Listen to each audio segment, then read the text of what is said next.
어느 날 아들이 그러더라고요. 엄마, 요즘 왜 자꾸 혼자 계세요? 나는 그냥 웃었어요.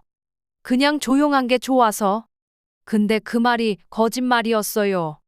사실은요, 조용해서 슬펐고, 같이 사는 집인데 내 방 하나밖에 갈 곳이 없었고, 하루 종일 말 한마디 없이 흘러가는 날이 다반사였어요. 나는 평생 가족을 위해 살아왔어요. 아들을 키우고 남편을 떠나보내고, 이제야 좀 숨 돌릴 줄 알았는데, 이제는 내 존재가 조심스러운 거예요. 며느리는 똑똑하고 계획적인 사람이에요. 근데 그 애 앞에선 내가 뭘 해도 틀린 사람이 되더라고요.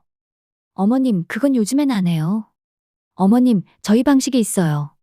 나는 그저 도와주고 싶었던 건데, 어느 순간부터 나는 그냥 아무것도 안 하게 됐어요. 그리고 생각했어요. 내가 없어지는 게 이 집엔 나을까? 이 이야기는 한 어머니의 조용한 고백입니다. 노후의 어느 날, 가족 안에서 잊혀진 한 사람의 이야기. 지금부터 제 이야기를 들어주세요. 사람이 나이 들면 마음도 같이 늙는다고들 하죠. 근데 저는 그게 꼭 맞는 말인지는 모르겠어요. 나이 들면 마음은 오히려 더 예민해지고 상처도 더 깊이 박히더라고요. 이 나이에 내가 이런 감정을 느끼게 될 줄은 몰랐어요. 그것도 평생 같이 살 가족한테요. 우리 아들 하나 있어요. 외아들이에요. 참 착하고 공부도 잘하고 어릴 땐 저한테 그렇게 잘했어요. 제가 일 깎아주면 엄마 최고? 하면서 꼭 안기고 학교 끝나고 집에 오면 먼저 제 손부터 꼭 잡던 애예요. 겨울이면 제 손이 차다고 자기 주머니에 넣어주던 그 작은 손이 아직도 생생해요. 고등학교 때는 한번 제가 몸살이 심하게 와서 하루 종일 누워 있었던 적이 있어요. 그날 아들이 학교 마치고 집에 오더니 저 눈치 보면서 주방에서 뭐라도 만들어 보겠다고 냄비에 물 붓고 라면에 계란 하나 풀어주더라고요. 그 라면 솔직히 좀 짜고 면은 불었지만 저는 그게 그렇게 고마웠어요. 엄마, 나도 이제 엄마 좀 도와줄 수 있어. 하던 말이 아직도 귀에 맴돌아요. 그 애가 지금은 중간에서 아무 말도 못하고 저만 자꾸 참으라고 할 때 저는 그 기억이 자꾸 떠올라요. 이 아이가 원래 이런 애였는데 어디서부터 어긋난 걸까 싶고요. 아들이 결혼하고 나서 처음 며느리 봤을 땐 솔직히 좀 걱정됐어요. 인사도 매너 있게 하고 첫인상은 괜찮았지만 말끝마다 뭐랄까 너무 정확한 거예요. 가령 내가 아이, 요즘 젊은 사람들은 다 똑똑하네 하면 보통은 그냥 웃고 넘길 수도 있잖아요. 근데 며느리는 세대에 따라 다른 기준이 있으니까 그렇게 일반화하시는 건 좀. 이라고 받아쳐요. 그땐 그냥 좀 민감한가 보다 했는데 시간이 갈수록 그런 식의 대화가 자꾸 불편해지더라고요. 함께 살기 시작하고 한 달쯤 됐을 때였어요. 제가 주말 아침 일찍 일어나서 냉장고에 있던 반찬들 꺼내놓고 밥 차려놓고 기다렸죠. 예전엔 가족들이 다 같이 모여 앉아서 밥 먹는 게 당연했으니까요. 근데 며느리가 내려오더니 제일 먼저 한 말이 어머님, 저희는 주말엔 늦잠 자고 천천히 먹어요. 이렇게 일찍 밥 차려놓으시면 부담돼요. 였어요. 그 말 들으면서 내가 뭘 그렇게 잘못했나 싶었어요. 내가 뭔가 해줘야 고맙다고 할 줄 알았는데 오히려 부담이라고 하니까요. 뭐 그럴 수도 있다 생각하면서도 서운함이 자꾸 쌓였죠.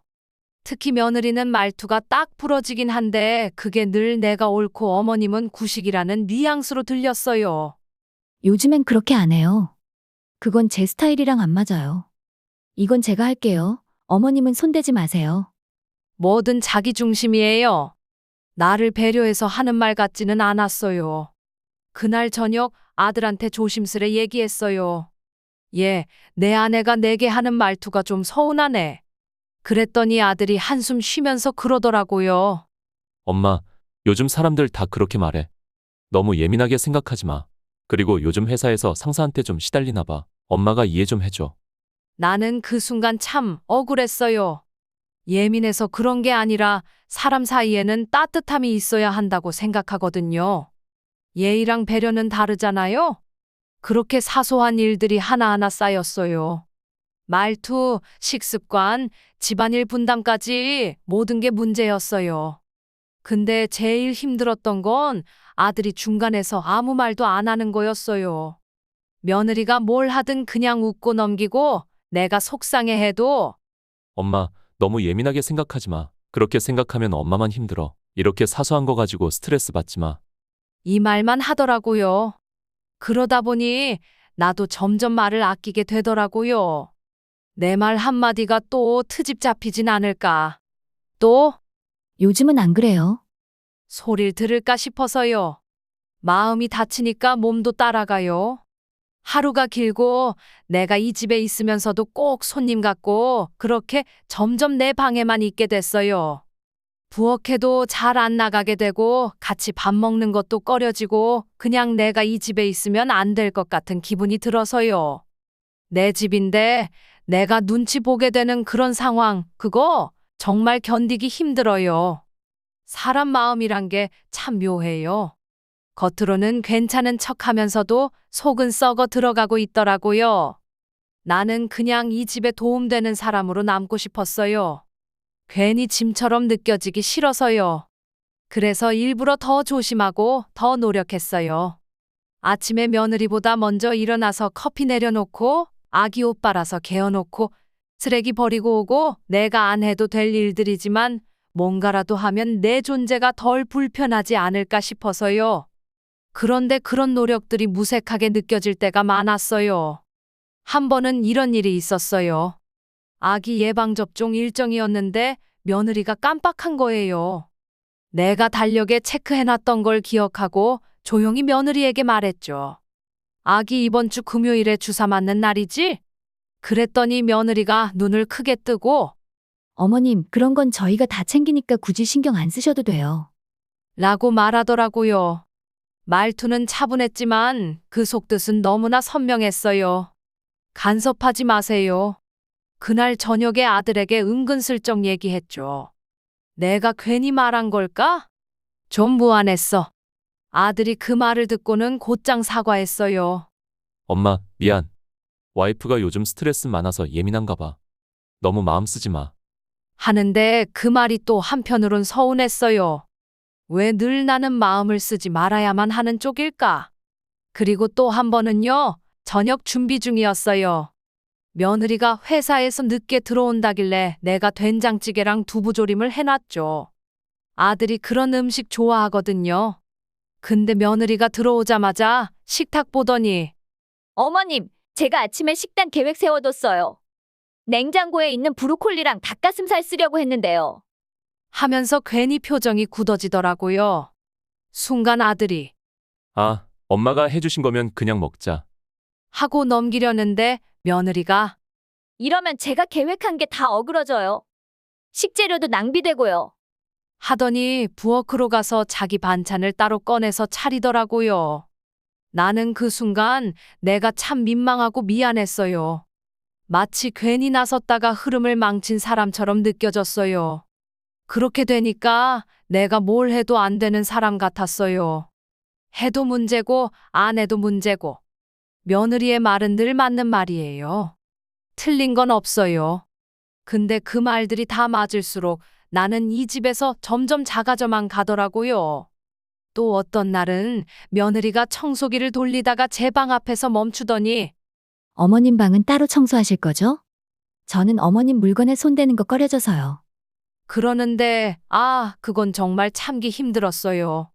내가 뭐 그렇게 지저분하게 사는 것도 아니고 방 정리는 늘 내가 직접 해왔는데 굳이 그 말을 그 자리에서 해야 했을까 싶더라고요. 며느리는 참 계획적이고 깔끔하고 자기 기준이 명확한 사람이에요. 근데 그 기준이 다른 사람한테도 항상 그대로 적용돼야 한다는 게 문제예요. 다름을 인정하기보다는 자기 방식이 정답처럼 느껴져요. 그리고 나는 그 정답 바깥에 있는 사람이고요.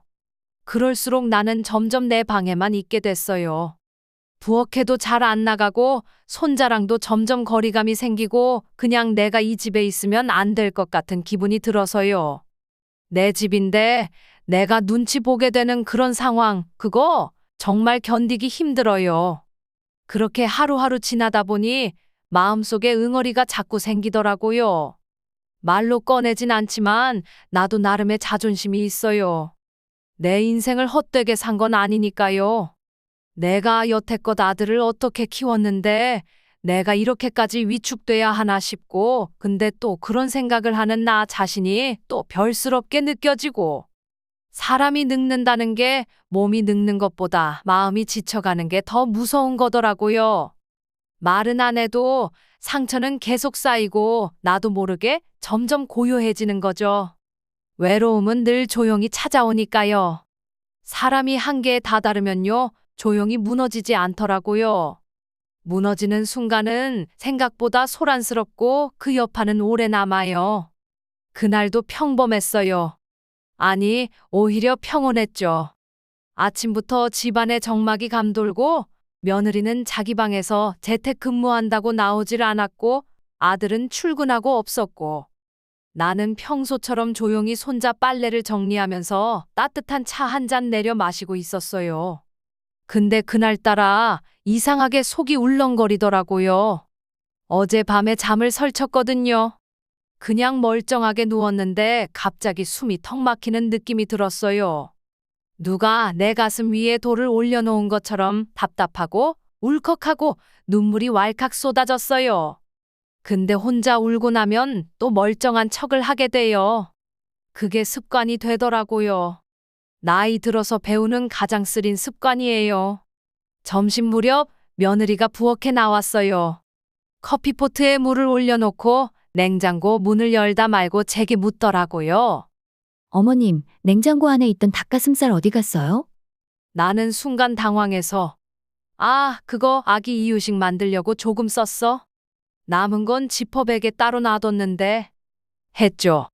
그 말이 끝나자마자 며느리는 한숨을 크게 쉬면서 어머님, 그런 건 미리 말씀해 주세요. 제가 식단 계획 다 해놨는데 재료 빠지면 다시 계산해야 하잖아요.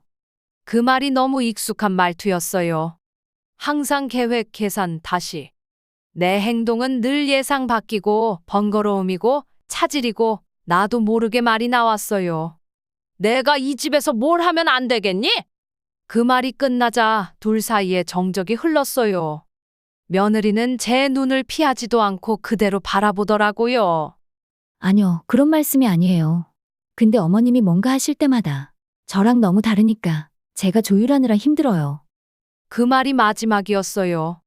나는 그날 처음으로 며느리 앞에서 울었어요. 조용히 눈물이 흘렀고 며느리는 아무 말 없이 자기 방으로 들어갔어요.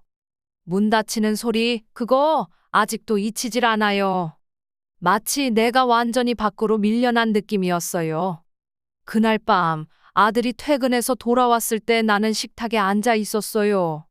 하루 종일 아무것도 못 먹었거든요. 그냥 그 자리에 앉아 있었어요. 아들이 나를 보더니 다가와 앉더라고요. 엄마, 무슨 일 있었어? 무슨 일인데 표정이 그래? 나는 그제야 얘기했어요.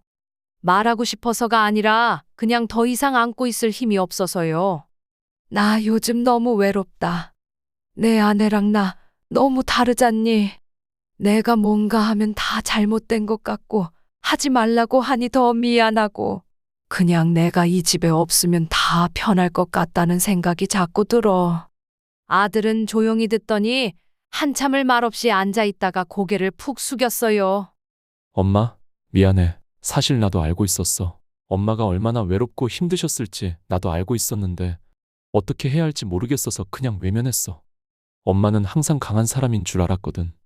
근데 내가 너무 무심했지. 그 말에 나도 그제야 감정이 터졌어요. 서로 그렇게 앉아서 한참을 울었어요. 나도 아들도 어쩌면 그 순간이 우리가 처음으로 가족이 아닌 사람으로 만난 시간 같았어요.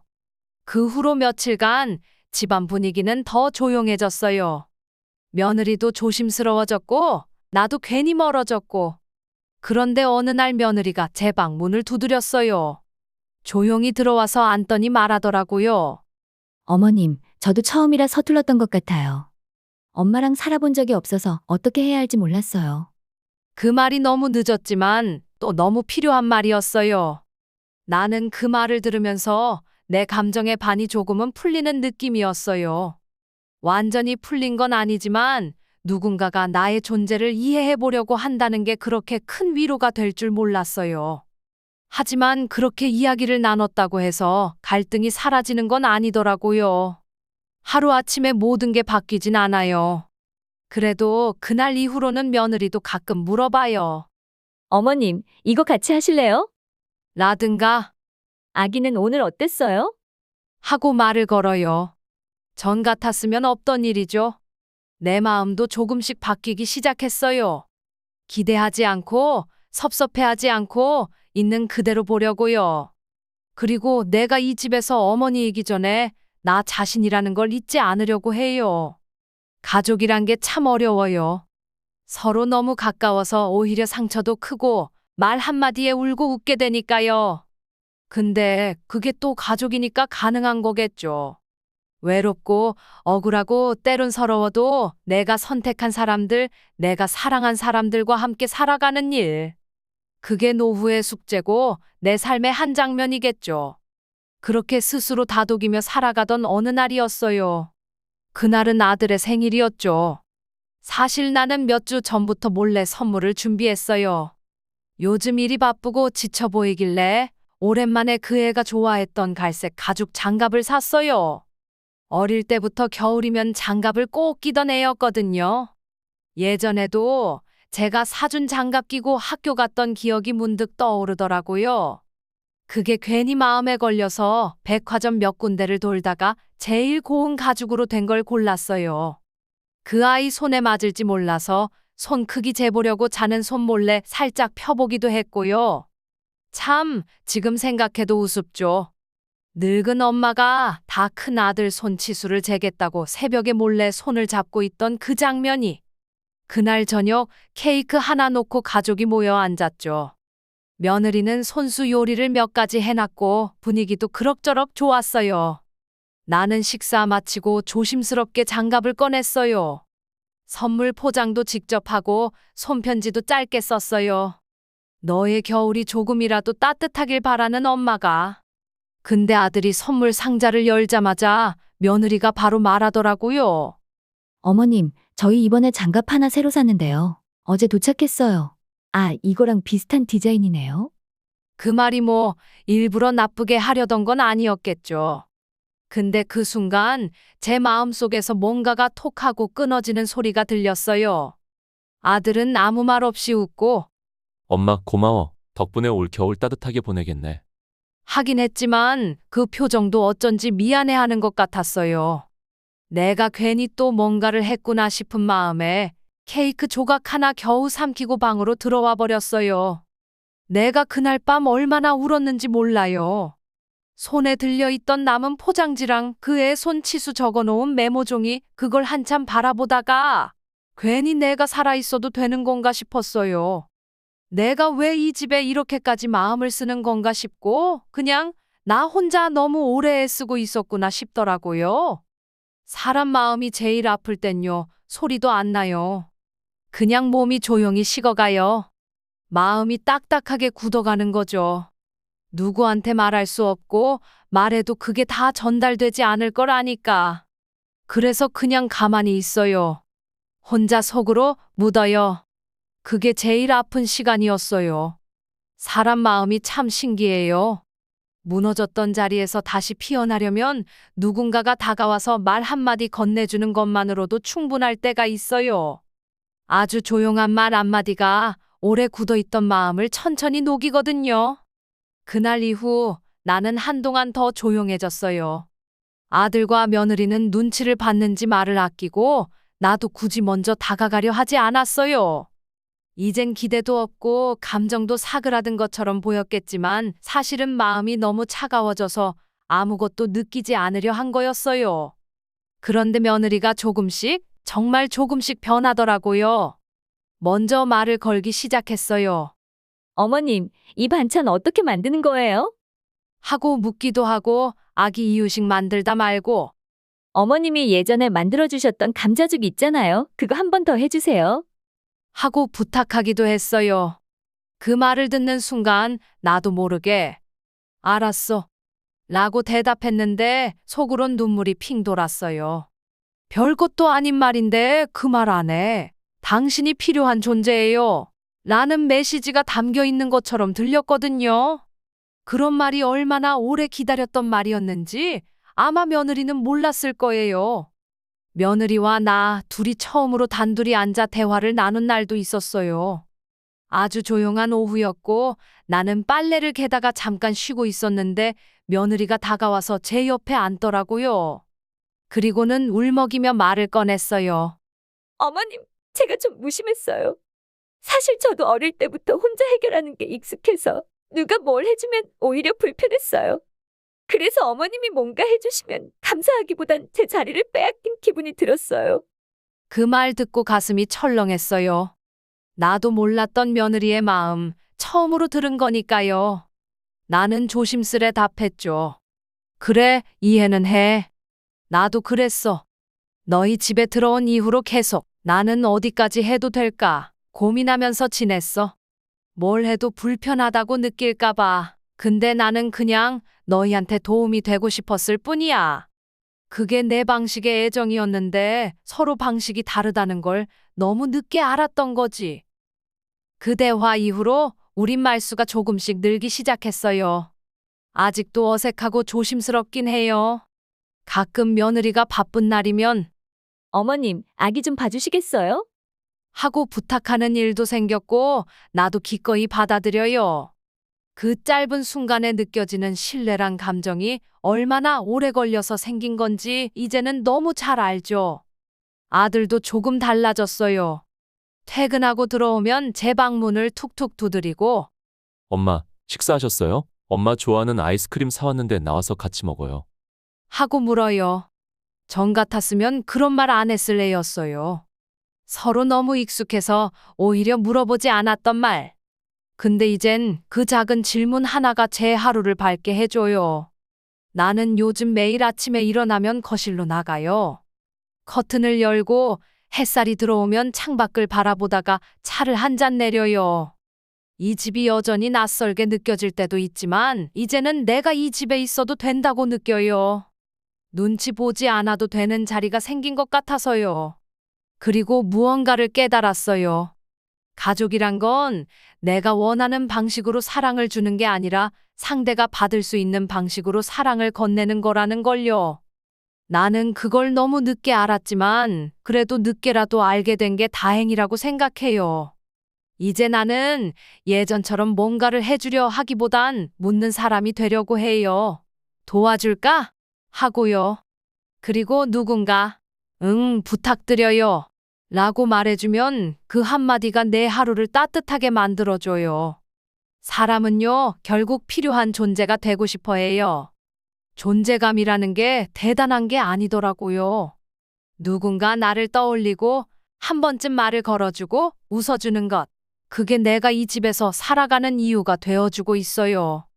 완전히 회복된 건 아니에요. 아직도 며느리랑 어색한 순간이 있고 나도 섭섭함이 완전히 사라진 건 아니에요. 하지만 이제는 말할 수 있어요. 괜찮아. 나도 너도 조금씩 배우는 중이니까. 그렇게 천천히 나아가는 거죠. 그리고 이젠 나 자신을 돌보는 시간도 소중하게 생각해요. 밖에 나가 공원 한 바퀴 걷고 좋아하던 책도 다시 꺼내 읽고 잊고 있던 나라는 사람을 다시 찾아가는 중이에요. 늦었지만 참 반가워요. 이 늙은 내가 아직 살아있구나 싶어서요. 가만히 생각해보면요. 인생이라는 건 참 이상해요. 젊을 땐 언제쯤 여유가 생길까, 언제쯤 평안해질까를 바라보다가 막상 나이 들고 여유가 생기면 마음이 허전하고 외롭더라고요. 시간이 주는 선물은 꼭 달콤하지는 않아요. 때로는 참 씁쓸해요. 그 안에 많은 것을 잃고 나서야 얻는 것들이 있거든요. 내가 이 집에 들어와서 살아온 시간이 몇 년이 지났어요. 처음엔 가족이니까 당연히 함께 살아야 한다고 생각했어요. 그리고 나는 늘 도움되는 사람이어야 한다고 믿었고요. 근데 그게 아니었어요. 가족이란 말이 때로는 더 무거운 족쇄가 되기도 하더라고요. 서로를 너무 잘 안다고 착각해서 조심하지 않고 말하고, 가깝다고 믿어서 상처를 주고, 그러면서도 끝까지 놓지 못하는 게 가족이더라고요. 이제는 알겠어요. 내가 며느리에게 너무 많은 걸 기대했었고, 아들에게 너무 많은 걸 의지했었고, 내 마음을 표현하기보단 참는데 익숙해져 있었던 걸요. 그리고 그게 나를 더 외롭게 만들었단 것도요.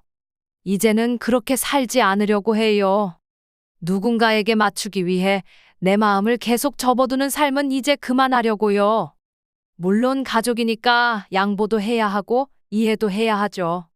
하지만 그건 서로가 함께 해야 가능한 일이에요.